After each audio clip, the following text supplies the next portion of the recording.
आज का जो हमारा टॉपिक है वो है मॉड्यूलेटिंग रेफ्रिजरेशन सिस्टम। ठीक है, जैसे हम खास रेफ्रिजरेशन सिस्टम पढ़ रहे थे, तो जैसा कि हमने पहले केस के रेफ्रिजरेशन सिस्टम के बारे में पढ़ा कि केस के रेफ्रिजरेशन सिस्टम जो है उसके सिस्टम होता है, उसके कंडेंसर को ठंडा करने के लिए एक अलग से एक सिस्टम डिज़ाइन किया जाता है जो उस कंडेंसर की हीट को ऑब्जर्व करता है, मतलब उसका वेपोरेटर जो है कंडेंसर को ठंडा करने के लिए यूज़ किया जाता है। तो उसमें 2 साइकिल या 3 साइकिल इस्तेमाल किए जाते हैं। तो एक साइकिल की मदद से दूसरे साइकिल के कंडेंसर को ठंडा किया जाता है। ठीक है ना, तो केस के सिस्टम था।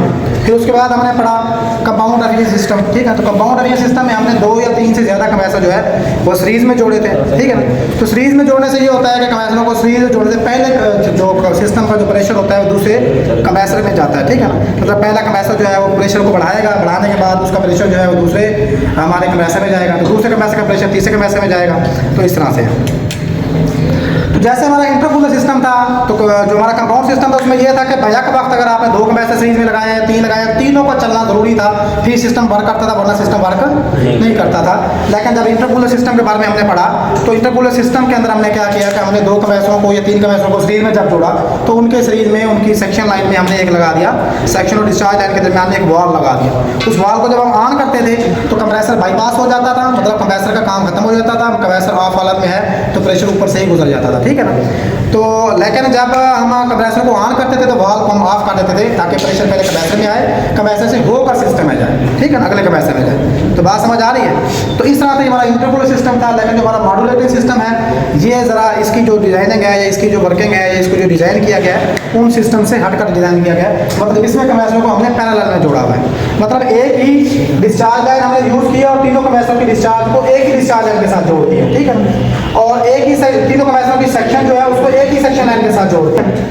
तो ये हमारा पैरेलल सिस्टम है, मतलब एक कंप्रेसर चलाएं, 2 कंप्रेसर चलाएं या तीनों कंप्रेसर चलाएं, तो तीनों को बैक वक्त चला सकते हैं, 2 भी चला सकते हैं, 1 भी चला सकते हैं। अपने हीट लोड को मतलब रखते हुए, मतलब जितना हीट लोड बढ़ता जाएगा, जितनी ज़्यादा कूलिंग की जरूरत पेश आती जाएगी, उसी हिसाब से हम कंप्रेसरों की तादाद को ज़्यादा वर्किंग हालत में लाते जाएंगे। ठीक है ना, मतलब एक कंप्रेसर चला है तो 2 चला लेंगे या 3 चला लेंगे, अपने हीट लोड को मद्देनजर रखते हुए। लेकिन सिस्टम में कंडेंसर और एवापोरेटर एक ही होगा और एक ही। तो अब आप ये देखें कि हमारा जब हम मिसाल के तौर पर हमारा अभी कोल्ड स्टोरेज है, उसके अंदर हमारा हीट लोड कम है और मिसाल के तौर पर 1 ट्रक या 2 ट्रक सामान के उतरे हुए हैं, तो हमें एक कंप्रेसर की चलाने की जरूरत पेश आती है, तो हम एक कंप्रेसर को चलाएंगे अपनी ज़रूरत को मद्देनजर रखते हुए। लेकिन जब हमारा कोल्ड स्टोरेज के अंदर हीट लोड बढ़ जाएगा, सामान की तादाद बढ़ गई है, हीट लोड बढ़ गया, तो फिर हम दूसरा कंप्रेसर भी ऑन कर देंगे। फिर आगे जरूरत को मद्देनजर रखते हुए अगर तीसरे कंप्रेसर की जरूरत पेश आ रही है, हीट लोड मजीद बढ़ गया है, तो फिर हम तीनों कंप्रेसर भी चला सकते हैं। ये सिस्टम इस तरह से मतलब जो है ना ये डिज़ाइन किया गया है। आप ये देखें कि इन तीनों कंप्रेसरों की जो डिस्चार्ज है वो एक ही डिस्चार्ज लाइन के साथ जोड़ी गई है। इनका प्रेशर 1 चल रहा है या 2 कंप्रेसर चल रहे हैं या 3 चल रहे हैं, वो डिस्चार्ज के थ्रू हमारा आएगा कंडेंसर के अंदर। ठीक है ना, अब कंडेंसर का काम है कंडेंसर करना। अब वो रेफ्रिजरेंट जैसे जैसे वेपर की फॉर्म में हाई प्रेशर वेपर जो है हमने ब्लू कलर के जो डॉट हैं उसे हमको हमने हाई प्रेशर वेपर से मेंशन किया। ठीक है, अब ये हमारे जो ब्लू कलर के डॉट्स हैं जैसे जैसे कंडेंसर के अंदर सर्कुलेट करते जा रहे हैं, रेड कलर तैयार करते जा रहे हैं, मतलब ये हाई प्रेशर लिक्विड में कन्वर्ट होते जा रहे हैं। कंडेंसर का काम यही है, कंडेंस करना, मतलब लिक्विड फॉर्म में तब्दील करना। तो कंडेंसर के एंड तक जब हमारी रेफ्रिजरेंट पहुंच गई तकरीबन लिक्विड फॉर्म में तब्दील हो चुकी होती है। अब लिक्विड सीवर के आउटलेट से जो हमारी रेफ्रिजरेंट जाएगी मुकम्मल लिक्विड जा रही है रेड कलर से, देख लो टोटल लाइन जो है हमारी रेड कलर से। अब मुकम्मल लिक्विड गई, रेफ्रिजरेंट कंट्रोल क्या था, रेफ्रिजरेंट कंट्रोल जो है वो बतौर थर्मोस्टेटिक एक्सपेंशन वाल्व जो है ना वो यूज़ किया गया। ठीक है ना, जो दर्जा हाथ के फर्क पर काम करता है। अब जैसे जरूरत पेश आएगी रेफ्रिजरेंट कंट्रोल जो आ रहा है जरूरत के मुताबिक जो है रेफ्रिजरेंट को हाई प्रेशर लिक्विड को जो है लो प्रेशर लिक्विड में कन्वर्ट करके एवापोरेटर के अंदर मुंतकिल करेगा। उसका काम यही है कि कंडेंसर और एवापोरेटर के दरमियान दबाव में फ़र्क पैदा करना, मतलब हाई प्रेशर लिक्विड को लो प्रेशर लिक्विड में कन्वर्ट करके एवापोरेटर के अंदर दाखिल करना। अब हमारी रेफ्रिजरेंट जो है लो प्रेशर लिक्विड में कन्वर्ट होकर एवापोरेटर के अंदर दाखिल होगी और जैसे जैसे एवापोरेटर में सर्कुलेट करती जाएगी और यहाँ से रात को जज़ब करेगी, क्योंकि एक तो एवापोरेटर के अंदर जो है रेफ्रिजरेंट कम दबाव के साथ दाखिल हो रही है, दूसरा तीनों कंप्रेसरों की जो सेक्शन लाइन है वो इसी सेक्शन लाइन के साथ मतलब एवापोरेटर के साथ मिली हुई है। तो जब एक कंप्रेसर चल रहा होगा, 2 चल रहे होंगे या तीनों चल रहे होंगे, तो सकिंग भी उसी हिसाब से ज़्यादा हो रही होगी, तो एवापोरेटर के अंदर प्रेशर वैसे ही हमारा डाउन होता है क्योंकि ये हमारी लो साइड है। ठीक है, तो प्रेशर डाउन होता है, तो प्रेशर डाउन होने की वजह से और इधर से कम दबाव के साथ प्रेशर दाखिल होने की वजह से हमारी जो रेफ्रिजरेंट दाखिल होती है कि गैस की खुसूसियत है कि अपना दबाव तमाम तरफ में यकसा रखती है। तो एवापोरेटर के अंदर प्रेशर कम होने की वजह से जब हमारी रेफ्रिजरेंट यहाँ पर दाखिल होती है तो यहाँ पर वो खोलना शुरू कर देती है। क्या कर देती है? खोलना शुरू कर देती है। ठीक है ना, और लिक्विड लो प्रेशर लिक्विड से लो प्रेशर वेपर में कन्वर्ट होना शुरू हो जाती है।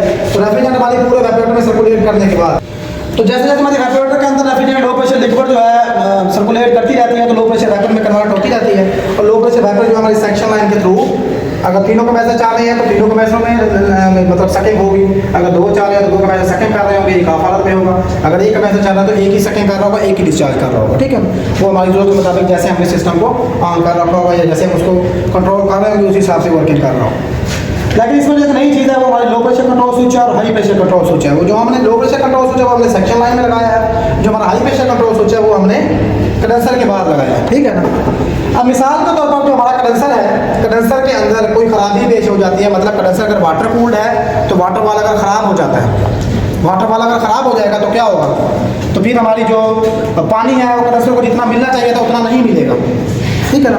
तो पानी की सर्कुलेशन सही नहीं होगी तो उसकी हीट जो है ट्रांसफर नहीं होगी। जब हीट ट्रांसफर नहीं होगी तो रेफ्रिजरेंट का प्रेशर जो है वैसे का वैसे अप रहेगा, डाउन नहीं होगा। और रेफ्रिजरेंट सही कंडेंस नहीं होगी, क्योंकि कंडेंस करने के लिए उसको पानी का इस्तेमाल किया जा रहा है। जब पानी सही पूरा सर्कुलेट नहीं होगा, पूरा पानी नहीं मिलेगा तो फिर हमारा कंडेंसर सही कंडेंसर का अमल नहीं करेगा। दूसरा यह है कि अगर कंडेंसर के अंदर जैसे हमने पढ़ा था कि स्केल का जम जाना, क्या कहना, स्केल मतलब स्केल कंडेंसर के अंदर जब double tube type, chalet tube type या शैलेट कॉइल टाइप कंडेंसर है, उसके अंदर अगर स्केल जम जाती है, काई जम जाती है, तो उसके जम जाने से वो काई या स्केल जो हमारी है वो कंडेंसर के अंदर इंसुलेशन का काम करती है, मतलब हीट ट्रांसफर होने के दरमियान रुकावट पेश करती है, जिससे हमारे रेफ्रिजरेंट की जो हीट है वो पानी में मुंतकिल सही नहीं होती या पूरी नहीं हो पाती, जिससे कंडेंसर का अमल स्लो हो जाता है। उससे क्या होगा कि कंडेंसर के अंदर जब कंडेंसर का अमल बेहतर नहीं होगा, उसकी हीट सही ट्रांसफर नहीं होगी, तो फिर हमारी रेफ्रिजरेंट जो उसके प्रेशर में फ़र्क नहीं आएगा, वो सही लिक्विड में तब्दील नहीं होगी, तो फिर कंडेंसर के अंदर रेफ्रिजरेंट का प्रेशर अप हो जाएगा। जब अप हो जाएगा तो सिस्टम की कारकर्दगी मुतासिर होगी, क्योंकि रेफ्रिजरेंट सही कंडेंस नहीं हो रही और सिस्टम का प्रेशर अप हो रहा है। तो फिर हाई प्रेशर कंट्रोल स्विच जो हमारा है वो, क्योंकि देखो कंप्रेसर को करंट जा रहा है, ये हमारा हाई प्रेशर कंट्रोल स्विच इनके सीरीज में लगा हुआ है, मतलब करंट पहले फेज आया हाई प्रेशर कंट्रोल स्विच में और फिर जहाँ से होकर कंप्रेसर को जा रहा है, तो फिर किसी भी वजह से जब हमारा प्रेशर कंडेंसर का प्रेशर बढ़ेगा, तो अगर एयर कूल्ड कंडेंसर है तो फिर साधारण फैन के ख़राब हो जाने से, फैन के स्लो हो जाने से, एम्बिएंट टेम्परेचर के बढ़ जाने से मुख्तलिफ वजूहत होती हैं, तो गैस के ज़्यादा चार्ज कर देने से, तो जैसे ही हाई प्रेशर बढ़ेगा हाई साइड का, तो फिर हमारा हाई प्रेशर कंट्रोल सिस्टम को बंद कर देगा। बात समझ आई। और जो लो प्रेशर कंट्रोल स्विच है वो भी इसी तरह से है कि उसको भी फेज जो हमने दिया है कंप्रेसर्स को, वो हमने लो प्रेशर कंट्रोल स्विच में से गुजार कर फिर हमने कंप्रेसर्स को दिया है। मतलब ये दोनों जो हमारे प्रेशर कंट्रोल स्विच है वो इसके कंप्रेसर्स के सीरीज में लगे हुए हैं। ठीक है ना। तो अगर जब मेरा हमारा वेपोरेटर है तो वेपोरेटर लो साइड का हिस्सा है, तो लो साइड प्रेशर जो है अगर किसी वजह से ज़्यादा लो हो जाता है, ज़्यादा लो हो जाता है, मतलब आपका रेफ्रिजरेंट कंट्रोल ख़राब हो जाता है, या वेपोरेटर जो है रेफ्रिजरेंट कंट्रोल के ख़राब हो जाने से एक प्रेशर लो होगा हमारा, दूसरा जो है रेफ्रिजरेंट के लीक हो जाने से प्रेशर क्या होगा, लो हो जाएगा। दोनों सूरतों में अगर हमारा प्रेशर लो होता है किसी भी वजह से, तो फिर हमारा लो प्रेशर कंट्रोल स्विच, ये जो लो प्रेशर जो हाई प्रेशर कंट्रोल स्विच होते हैं, इनकी एडजस्टमेंट जो होती है, इनका कट इन और कट आउट प्रेशर होता है। मिसाल के तौर लो साइड का प्रेशर है, इस सिस्टम का लो साइड का प्रेशर जो है वो है 150 PSI। कितना है, 150 PSI। ठीक है ना। अब 150 PSI है इसका लो साइड का नॉर्मल प्रेशर 150 PSI है। ठीक है। अब 150 PSI पर ये सिस्टम काम कर रहा है, लो साइड का प्रेशर। ठीक है ना। और अब जो लो प्रेशर कंट्रोल स्विच है, ये हम जो इसकी जो सिलेक्शन कर रहे हैं, हम कहते हैं अगर किसी वजह से इसका प्रेशर डाउन हो, मिसाल के तौर पर 120 PSI या 100 PSI से डाउन होगा, तो फौरन सिस्टम का बंद हो जाना चाहिए, जिससे सिस्टम को कोई नुकसान पहुंच सकता है। हम इसका जो कट आउट प्रेशर है वो रख देते हैं हम 100 PSI। कितना, 100 PSI। और जो फिर दोबारा जब सिस्टम बंद होगा तो साधारण सिस्टम के ऑफ हो जाने से सिस्टम का पूरे का प्रेशर इक्वल होना शुरू हो जाता है, मतलब लो साइड और हाई साइड का प्रेशर इक्वल होना, ऐसा का प्रेशर अप हो जाता है। तो फिर हम कहते हैं कि इसका जो कट इन प्रेशर है वो होना चाहिए 200 PSI। कितना, 200 PSI। तो 200 PSI पर जाकर दोबारा इसके पॉइंट आपस में मिल जाएंगे और फिर दोबारा फिर कंप्रेसर ऑन हो जाएंगे। ठीक है।